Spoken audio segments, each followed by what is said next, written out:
দেশের সব জেলায় পালিত হচ্ছে স্বাধীনতা দিবস। সর্বস্তরের মানুষ জানাচ্ছেন শ্রদ্ধা। এ নিয়ে আরো জানাতে এই মুহূর্তে জামালপুর ও ভোলা থেকে যুক্ত হচ্ছেন সহকর্মী রিয়াদ হাসান হৃদয় ও ছোটন সাহা। প্রথমেই চলে যাচ্ছে জামালপুরে।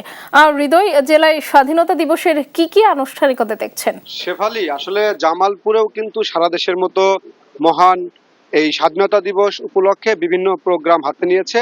সকালে সূর্য উদয়ের সাথে সাথে আমরা দেখেছি যে জেলা প্রশাসনের পক্ষ থেকে শহীদদের স্মরণে ফুল প্রদান করা হয়েছে এবং আমি রয়েছি দেওয়ানগঞ্জে মুক্তিযোদ্ধা কমপ্লেক্সের সামনে এবং সকালে এই দেওয়ানগঞ্জে উপজেলা প্রশাসনের আয়োজনে শহীদদের স্মরণে যে ফুল দেওয়া হয়েছে সেই প্রোগ্রামে উপস্থিত ছিল বিমান পর্যটন ও পরিবহন প্রতিমন্ত্রী এম রশিদুজ্জামান মিল্লাত। তিনি কিন্তু এখানে এসেছেন এবং তিনি কিন্তু সকালবেলা শহীদদের স্মরণে ফুল দিয়েছেন।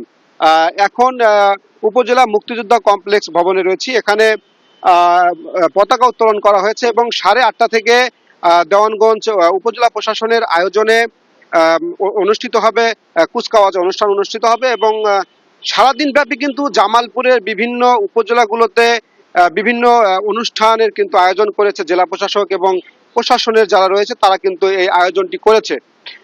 আমরা দেখেছি যে আসলে এই মহান স্বাধীনতা দিবস উপলক্ষে মুক্তিযোদ্ধাদের মধ্যেও কিন্তু বিভিন্ন এই স্বাধীনতা দিবসকে স্মরণ করার জন্য যে বিষয় আশায় রয়েছে সেগুলো কিন্তু তারা যথাযথ মর্যাদায় কিন্তু পালন করছে। বিশেষ করে জামালপুরের এই বিভিন্ন উপজেলা, জেলা এবং বিভিন্ন স্থানে কিন্তু তারা এই মহান স্বাধীনতা দিবস উপলক্ষে কিন্তু তারা আজকের এই দিনটিকে কিন্তু যথাযথ মর্যাদায় কিন্তু পালন করছে।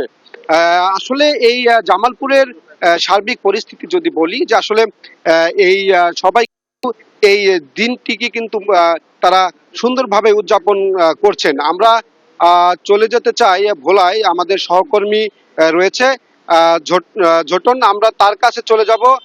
আসলে ভোলায় কি এই দিনটিকে কিভাবে উদযাপন করছে যদি আমাদের একটু জানান।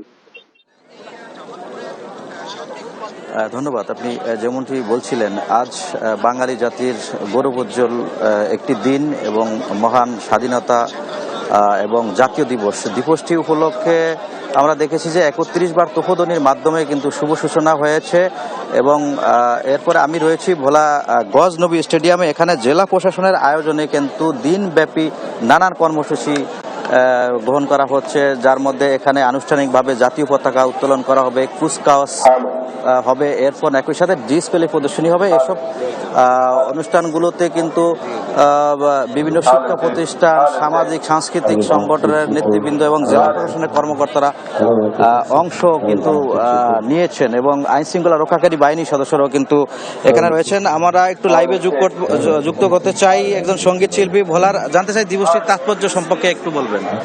আসলে বাঙালির গৌরব উজ্জ্বল একটি দিন আজকে, মহান 26শে মার্চ, যেই দিনের মধ্যে আমরা জাতির সত্তার কি বলবো পরিচয় খুঁজে পাই, সেরকম একটি দিন মহান স্বাধীনতা দিবস। জাতির সূর্য সন্তানরা এই বাংলাদেশের কে উপহার দিয়েছিলেন। তো আমি মহান স্বাধীনতা দিবসে দেশ টিভিকে বিশেষভাবে ধন্যবাদ জানাচ্ছি এবং বাংলাদেশ যেন এই 24-এর মধ্য দিয়ে নতুন বাংলাদেশের সূচনা হয় সে আশাবাদ ব্যক্ত করে আমি ধন্যবাদ জানাচ্ছি। ধন্যবাদ। শুনছিলেন নতুন বাংলাদেশের প্রত্যাশা কিন্তু করছিলেন সাংস্কৃতিক কর্মীরা এবং এখানে দিনব্যাপী যে আয়োজন রয়েছে সেটি যদি সম্পর্কে বলতে চাই, শুরুতেই কিন্তু আমরা দেখেছি মুক্তিযুদ্ধের স্মৃতিস্তম্ভে শ্রদ্ধাঞ্জলি জানানো হয়েছে।